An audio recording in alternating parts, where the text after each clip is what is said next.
சென்னை மெரினா கடற்கரையில் அமையவுள்ள 300 கடைகளுக்கான வியாபாரிகள் தேர்வு சென்னை உயர்நீதிமன்ற உத்தரவின்படி குலுக்கல் முறைகள் நடைபெறவுள்ளது. சென்னை மாநகராட்சி வளாக கூட்டரங்கில் ஆணையர் குமரகுருபரன் தலைமையில் மாநகராட்சி அலுவலர்கள் அடங்கிய இடைக்கால குழு ஒத்துழைப்புடன் ஜம்மு காஷ்மீர் உயர்நீதிமன்ற முன்னாள் தலைமை நீதிபதி பால் வசந்தகுமார் மேற்பார்வையில் குலுக்கல் நடைபெற்றது.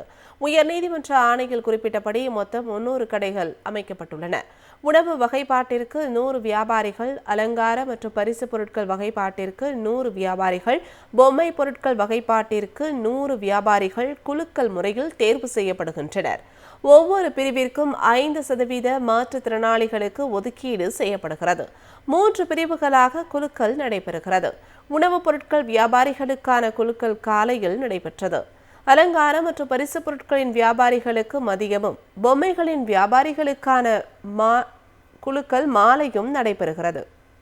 சென்னை மெரினா கடற்கரையில் அமையவுள்ள 300 கடைகளுக்கான வியாபாரிகள் தேர்வு சென்னை உயர்நீதிமன்ற உத்தரவின்படி குலுக்கல் முறைகள் நடைபெறவுள்ளது. சென்னை மாநகராட்சி வளாக கூட்டரங்கில் ஆணையர் குமரகுருபரன் தலைமையில் மாநகராட்சி அலுவலர்கள் அடங்கிய இடைக்கால குழு ஒத்துழைப்புடன் ஜம்மு காஷ்மீர் உயர்நீதிமன்ற முன்னாள் தலைமை நீதிபதி பால் வசந்தகுமார் மேற்பார்வையில் குலுக்கல் நடைபெற்றது. உயர்நீதிமன்ற ஆணையில் குறிப்பிட்டபடி மொத்தம் 300 கடைகள் அமைக்கப்பட்டுள்ளன. உணவு வகைப்பாட்டிற்கு 100 வியாபாரிகள், அலங்கார மற்றும் பரிசு பொருட்கள் வகைப்பாட்டிற்கு 100 வியாபாரிகள், பொம்மை பொருட்கள் வகைப்பாட்டிற்கு 100 வியாபாரிகள் குலுக்கல் முறையில் தேர்வு செய்யப்படுகின்றனர். ஒவ்வொரு பிரிவிற்கும் 5% மாற்றுத்திறனாளிகளுக்கு ஒதுக்கீடு செய்யப்படுகிறது. 3 பிரிவுகளாக குலுக்கல் நடைபெறுகிறது. உணவுப் பொருட்கள் வியாபாரிகளுக்கான குலுக்கல் காலையில் நடைபெற்றது.